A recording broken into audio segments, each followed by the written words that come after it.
Hello everyone, my name is DS Gautam and I am an English trainer, and today I am going to teach you the Rainbow Books Earth UP Board and Lesson 14, The Man Who Gave India Wings। इसके already 13 chapter complete हो चुके हैं। आज 14 chapter की ओर चलते हैं।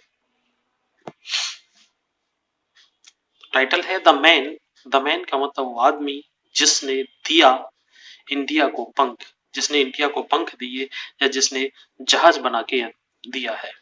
तो चलिए, बड़ी अच्छी इंटरेस्टिंग स्टोरी है। जो लोग चैनल पर नए हैं, चैनल को सब्सक्राइब करें।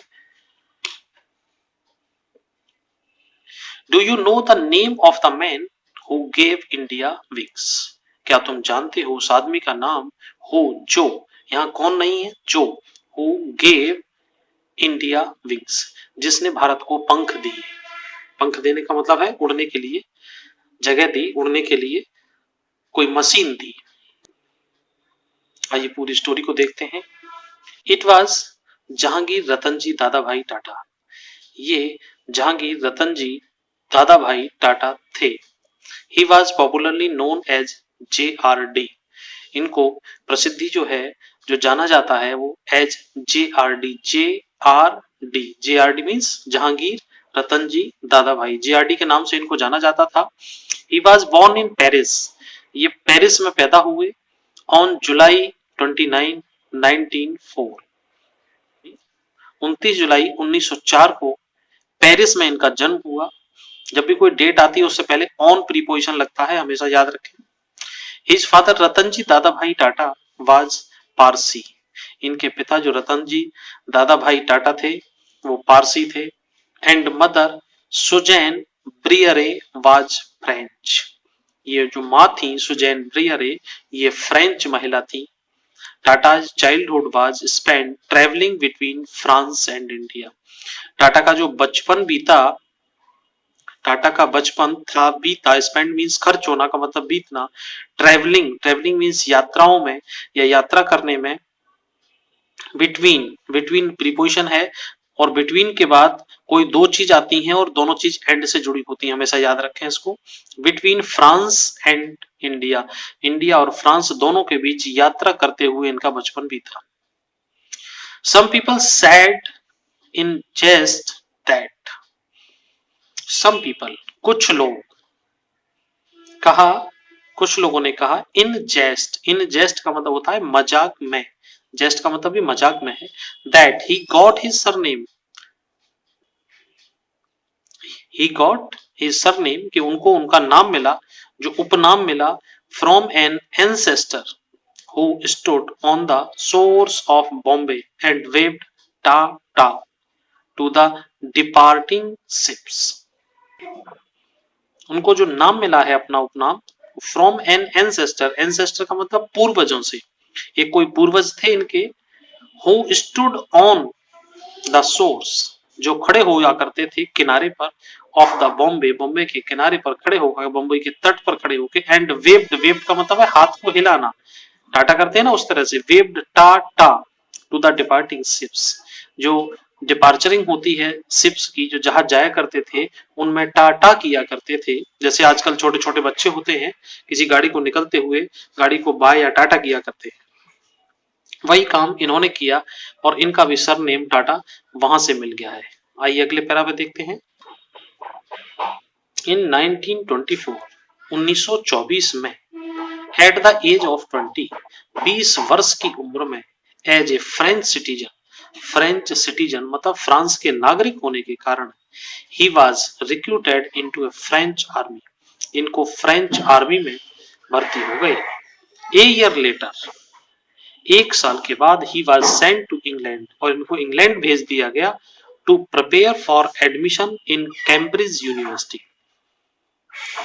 इंग्लैंड, टू प्रिपेयर, जब टू के साथ कोई ये लगा हुआ है वर्ब, तो समझ लीजिए कोई कारण बताने के लिए, किस लिए, टू प्रिपेयर, तैयारी करने के लिए, फॉर एडमिशन, एडमिशन लेने के लिए, इन कैम्ब्रिज यूनिवर्सिटी में एडमिशन लेने के लिए भेज दिया गया। But his father Ratan ji asked him, लेकिन इनके पिता ने, रतन जी, आस्क्ड हिम, इसके पिता जो रतन जी थे, उन्होंने इनसे पूछा, to return to Bombay to work in his steel plant, के अपने स्टील प्लांट में काम करने के लिए लौटने के लिए कहा। क्या नाम था उसका? Tata steel industry. His father did not consider a college degree necessary to succeed in life. इनके जो पिता थे वो नहीं समझते थे, वो नहीं महत्व देते थे किसको? एक कॉलेज डिग्री को, कॉलेज की डिग्री को कंसीडर नहीं करते थे, समझते नहीं थे, महत्व नहीं देते थे। किस लिए? Necessary to succeed in life, कि सफलता के लिए, जीवन में सफलता के लिए कॉलेज की डिग्री आवश्यक है, वो ऐसा नहीं मानते थे। ईयर लेटर, एक साल के बाद रतन जी डैड, रतन जी की मृत्यु हो गई, देहांत हो गया। हिज एल्डेस्ट सन, उनका सबसे बड़ा बेटा, एंड हेयर, और उत्तराधिकारी जहांगीर, हैं Jahangir, inherited, inherited and directorship. Inherited का मतलब है उत्तराधिकारी के रूप में, और बड़ा पुत्र होने के कारण विरासत में कोई चीज मिलती है। The directorship of the Tata Sons and board, Tata Sons और बोर्ड का डायरेक्टर बना दिया गया, निदेशक बना दिया गया। JRD became India's first licensed pilot in 1929. 1929 में जेआरडी बने भारत के प्रथम licensed pilot. It was JRD, ये जेआरडी थे who gave India wings to fly in 1932, और 1932 में इन्होंने भारत को उड़ने के पंख दिए। JRD set up Tata aviation service, JRD ने स्थापना की या तैयार किया Tata aviation service. By piloting the first flight himself, और उसको प्रथम उड़ान में खुद अपने आप इन्होंने उड़ाया। फ्रॉम कराची टू बम्बई, कराची से बम्बई तक के लिए इन्होंने उड़ान मिली इन ए स्मॉल एयरक्राफ्ट, और एक छोटे से हवाई जहाज के द्वारा। JRD at the age of 34, 34 की उम्र में JRD was elected the chairman of Tata and Sons. 34 वर्ष की आयु में जेआरडी टाटा एंड सन्स का अध्यक्ष नियुक्त किया गया। इलेक्टेड का मतलब चुना गया इनको 1938 में, making him the youngest head of the largest industrial group in India. जिस मेकिंग हिम, उनको बनाते हुए द यंगेस्ट हेड, मतलब सबसे कम उम्र का हेड, अध्यक्ष बनाया गया उसको, of the largest industrial group in India, Bharat की सबसे बड़ी कंपनी का सबसे कम उम्र का अध्यक्ष, चेयरमैन उसको बनाया गया, डायरेक्टर। इन 1948 और 1948 में Air India was launched jointly by JRD and the Indian government, और 1948 में भारत ने लॉन्च किया जॉइंटली, मतलब संयुक्त साझे तौर पर, बाय जेआरडी और इंडियन गवर्नमेंट, भारत सरकार और जेआरडी के साझे में जो एयर इंडिया था वो लॉन्च किया गया, दोनों शुरू के साथ साथ। इन 1953 और 1953 में JRD was made the chairperson of air India. 1953 में जेआरडी थे बने चेयरपर्सन, एयर इंडिया के चेयरपर्सन बना दिया गया है। चेयरपर्सन का मतलब भी अध्यक्ष ही होता है। फॉर द नेक्स्ट 25 ईयर, और अगले 25 वर्ष के लिए, he worked tirelessly to make Air India successful, और अगले 25 वर्ष तक उन्होंने बिना थके हुए, वर्कड टायरलेसली, बिना थके हुए, to make Air India successful, और भारत को सफलतापूर्वक उन्होंने इसका काम किया। JRD excelled not only, JRD ने अच्छा काम ही नहीं किया एज एन एविएटर, एविएटर का मतलब है हवाई जहाज में काम करने वाला, विमान वाहक के रूप में काम करने वाला, बट ऑल्सो भी एज ए फिलैंथ्रोपिस्ट, फिलैंथ्रोपिस्ट होते हैं मानवतावादी, एजुकेशनिस्ट शिक्षाविद, स्पोर्ट्समैन खिलाड़ी, पोइट कवि, और स्कल्प्टर, स्कल्प्टर मीन्स मूर्तिकार। ये केवल उड़ान वाले ही नहीं थे, ये विद्वान आदमी भी थे। He received the highest civilian award, उनको मिला या उन्होंने प्राप्त किया भारत का सबसे बड़ा भारत रत्न का अवार्ड, द भारत रत्न, इन 1992, 1992 में इनको भारत रत्न का सम्मान मिला फ्रॉम द इंडियन गवर्नमेंट, भारतीय सरकार की तरफ से। JRD's last major public statement was an appeal to Indian to maintain peace. JRD की सार्वजनिक रूप से अंतिम अपील भारत में शांति बनाए रखने की थी. He breathed his last. उन्होंने अंतिम सांस ली on November 29, 1993.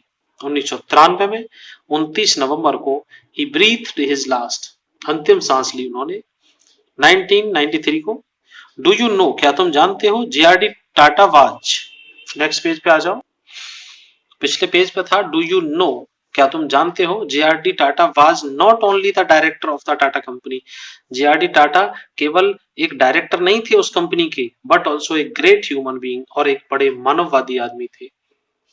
He made sure that, उन्होंने निश्चय किया कि 75% ऑफ द कंपनीज प्रॉफिट, अपनी कंपनी का 75% प्रॉफिट जो लाभ होगा, was spent on looking after the workers and those in need.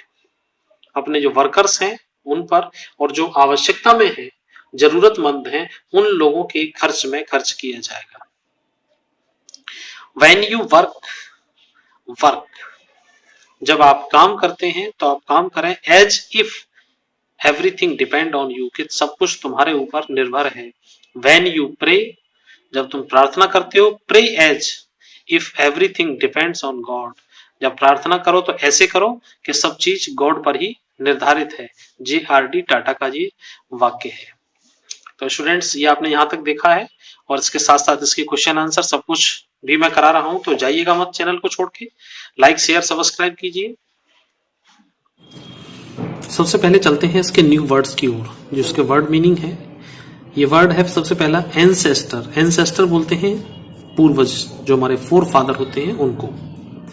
Recruited means भर्ती किया. एयर, इसको हेयर मत बोल देना, एच इसमें साइलेंट है. एयर उत्तराधिकारी. टायरलेस मीन्स बिना थके हुए. एक्सेल्ड मीन्स बहुत अच्छा किया, बहुत अच्छा कोई काम करने के लिए. फिलेंथ्रोपिस्ट मीन्स मानवतावादी. एजुकेशनिस्ट शिक्षाविद. स्कल्प्टर मूर्तिकार. तो इन सब वर्ड को अपनी कॉपी में उतारिएगा, लिखिएगा, और इसका अब चलते हैं इसके क्वेश्चन आंसर की ओर. तो ये इसके क्वेश्चन आंसर हैं, ABCD EFG तक हैं. और क्वेश्चंस देखिए आप अपनी बुक से, और मैं आपको सभी आंसर करवा रहा हूं अपने हाथ के लिखे हुए, बहुत सरल भाषा में, जो आपको एक ही बार में याद हो जाएंगे. तो इसका आंसर देखिएगा. पहले क्वेश्चन का, JRD's फादर, JRD के पिता रतन जी दादा भाई Tata was an Indian Parsi, ये भारतीय पारसी थे. और his mother Suzanne Briere was a French, जो इनकी मदर थी सुजैन ब्रियरे, ये फ्रेंच महिला थी. दूसरा क्वेश्चन आप अपनी किताब से पढ़ रहे होंगे. Name the aviation service set up by JRD. तो दूसरे का आंसर देखिए, टाटा एविएशन सर्विस. तीसरा question, why did he not have a college degree, इनके पास कॉलेज डिग्री क्यों नहीं थी. When he was preparing for admission in Cambridge university, जब ये कैम्ब्रिज यूनिवर्सिटी की तैयारी कर रहे थे, हिज फादर आस्क्ड हिम, इनके पिता ने इनसे कहा या इनसे पूछा, टू रिटर्न टू बॉम्बे वापस आने के लिए कहा. His father did not consider, इनके पिता नहीं समझते थे एक कॉलेज की डिग्री को necessary to succeed in life में सफल होने के लिए इस डिग्री को आवश्यक नहीं मानते थे, इसलिए इनके पास कोई डिग्री नहीं थी, इसलिए इनके फादर ने इनको ज्यादा नहीं पढ़ाया था. नेक्स्ट क्वेश्चन की ओर चलें. फोर्थ क्वेश्चन अपनी बुक में से देखें, और फोर्थ क्वेश्चन का आंसर यहां से देखें. आंसर देना है आपको. रतन जी एल्डेस्ट सन, रतन का सबसे बड़ा बेटा, and air Jehangir became the director of Tata board after Ratan ji death. ये आंसर आपको पूरा लिखना है, जो बिल्कुल सिंपल भाषा में है. नेक्स्ट क्वेश्चन का आंसर देखिए. क्वेश्चन जो फिफ्थ है, ई वाला, उसका आंसर देखिए. क्वेश्चन अपनी बुक में से पढ़ें आप, आंसर यहां से देखें. JRD was not only an excellent aviator, ये बड़े विद्वान विमान वाहक ही नहीं थे, बट ऑल्सो ए फिलैंथ्रोपिस्ट, एक मानवतावादी थे. एजुकेशनिस्ट थे, शिक्षाविद, स्पोर्ट्समैन, खिलाड़ी भी थे, पोइट भी थे और स्कल्प्टर भी थे, मूर्तिकार। फॉर हिज अचीवमेंट, उनके अचीवमेंट के लिए इंडियन गवर्नमेंट, भारतीय सरकार ने इनको अवार्ड एडमी सम्मान दिया, हिम द भारत रत्न, भारत रत्न सम्मान इनको दिया। नेक्स्ट क्वेश्चन देखो, what was JRD's last public statement, क्या था तो देखते हैं। JRD's last public statement was an appeal to Indian, भारतीय लोगों से उन्होंने अपील की है टू मेंटेन पीस, शांति बनाए रखने के लिए, क्योंकि ये उस जमाने में जो स्वतंत्रता की लड़ाई लड़ी जा रही थी उस वक्त के थे, तो ये इन्होंने सारा हादसे देखे हैं, तो भारत में शांति की इन्होंने अपील की है। और इसका लास्ट क्वेश्चन है, what difference areas did JRD excel in, तो इसमें देखिए, besides being an excellent aviator, एक विद्वान एविएटर विमान वाहक होने के साथ साथ के अलावा ही वॉज ए फिलैंथ्रोपिस्ट, ये ऊपर वाला ही क्वेश्चन लगभग रिपीट है, जब पूछा जाएगा तो वही शब्द डालने पड़ेंगे। फिलैंथ्रोपिस्ट, मानवतावादी, शिक्षाविद, खिलाड़ी, कवि और मूर्तिकार भी थे ये। बस ये उनकी एक्सीलेंसी के बारे में है। और इसके बाद अब चलते हैं, इसमें किताब की दूसरी और एक्सरसाइज है इसकी, चूज द करेक्ट ऑप्शन। ये क्वेश्चन हो चुके हैं, दूसरे वाले पे आते हैं। JRD's father did not consider a college degree necessary, JRD के पिता नहीं समझते थे कॉलेज डिग्री को आवश्यक, किसके लिए, to succeed in life, to earn in life, to help others. तो इसका पहला वाला सही करें आप, जीवन में सफल होने के लिए डिग्री आवश्यक नहीं है, आदमी मेहनती होना चाहिए, आदमी को काम करना चाहिए, आदमी को उद्योग लगाने चाहिए, आदमी को बिजनेस करना चाहिए, आत्मनिर्भर बनना चाहिए, ऐसा मानते थे। JRD received the highest civilian award the Bharat Ratna in, तो इनको कब मिला था ये, 1992 में, तो ये यहां ये ऑप्शन इसका सही है। नेक्स्ट पेज पे आ जाओ। JRD spent 75% of companies profit on, जो जेआरडी कंपनी का 75% प्रॉफिट है वो कहां लगाता है वो देखिएगा, maintenance of the industries, industry की मैंने, looking after the workers and those in need, जो काम करने वाले लोग हैं उनके और जो जरूरतमंद हैं उनके लिए, हिज पर्सनल लग्जरीज, उनकी अपनी विलासिता में। तो इसका बी ऑप्शन सही है, इसको लगाइएगा। इसको आगे देखिएगा, वर्ड पावर में है कुछ, match the words given in column A with their meaning in column B, A और बी के साथ उनको मैच करना है। एंसेस्टर्स क्या होते हैं, एंसेस्टर मैंने बताया ना पूर्वज होते हैं, तो पूर्वज का ये फोर फादर के लिए यहां पे आ जाएगा, यहां से इसके लिए ऐसे आ जाएगा फोर फादर के लिए। दूसरा देखिए एविएशन, एविएशन का मतलब क्या होता है, जो विमान को उड़ाने वाले होते हैं वो, तो इसका मतलब है science of making and flying aircraft, तो ये इसके साथ मैच हो जाएगा। फिलैंथ्रोपिस्ट, फिलैंथ्रोपिस्ट का मतलब होता है जो मानवतावादी होते हैं वो लोग, तो one who support the activities for the welfare of the others, तो ये इसके साथ यहां मैच हो जाए। स्कल्प्टर जो मूर्तियां वगैरह बनाते हैं उसके लिए है, तो ये इसके साथ। और अवार्ड, अवार्ड मीन्स प्राइज। आगे देखिए, लैंग्वेज प्रैक्टिस है ये, fill in the blanks with a suitable preposition from the box, box से प्रीपोजिशन लेके आपको भरना है। ही वॉज बॉर्न, वो पैदा हुए, कहां पैदा हुए, अब किसी जगह के लिए है तो कोई बड़ी जगह है तो वहां इन लगाना है, तो आप यहां पर इन लगाइएगा, ये इन यहां आ गया। और कोई डेट से पहले मैंने बताया आपको कि डेट से पहले हमेशा ऑन लगता है, तो ऑन को यहां पर ले आइए। ही वॉज रिक्रूटेड, कहां पे किस में रिक्रूट हुए ये, तो उसके लिए इनटू को यहां लगाना है।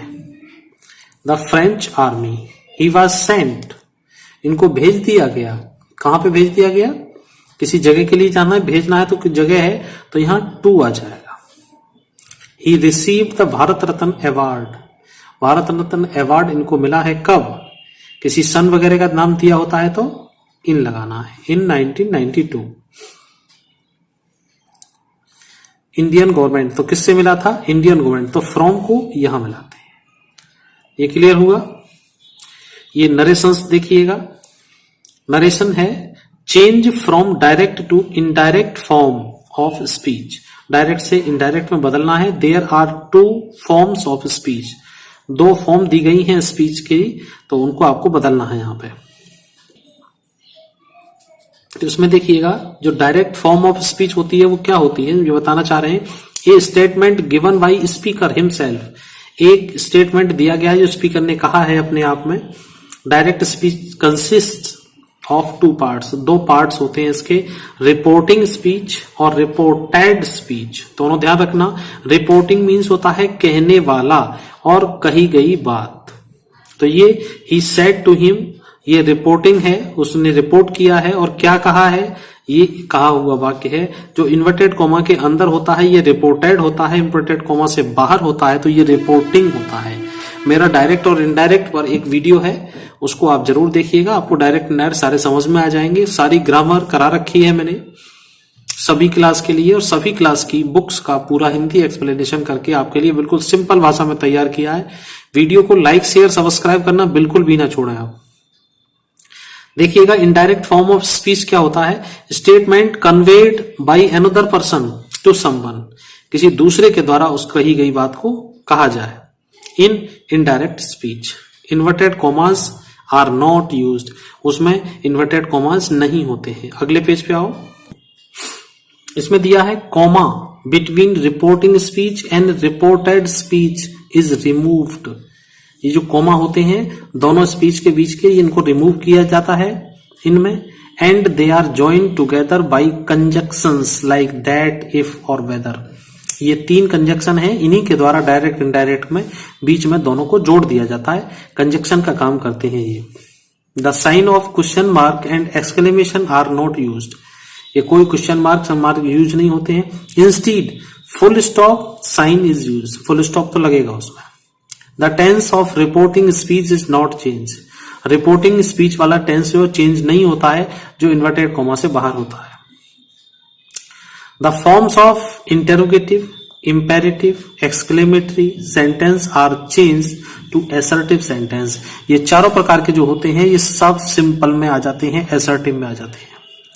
The tense of reported speech is change according to the tense of reporting speech, जो टेंस होता है रिपोर्टेड स्पीच का चेंज हो जाता है according to tense of the reporting, reporting वाले के अनुसार हो जाता है। इन्वर्टेड कॉमा से बाहर वाले के अनुसार रिपोर्टिंग स्पीच के अनुसार जो रिपोर्टेड है उसका टेंस चेंज होगा। ये इन्होंने पूरे नियम बताए हैं।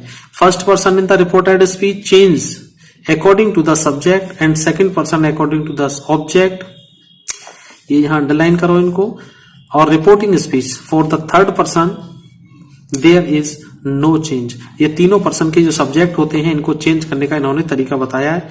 ये मैंने आपको अलग से भी वीडियो डाल रखा है, वहां से भी आप आसानी से इसको देख सकते हैं। अब इसका एग्जाम्पल देखिएगा।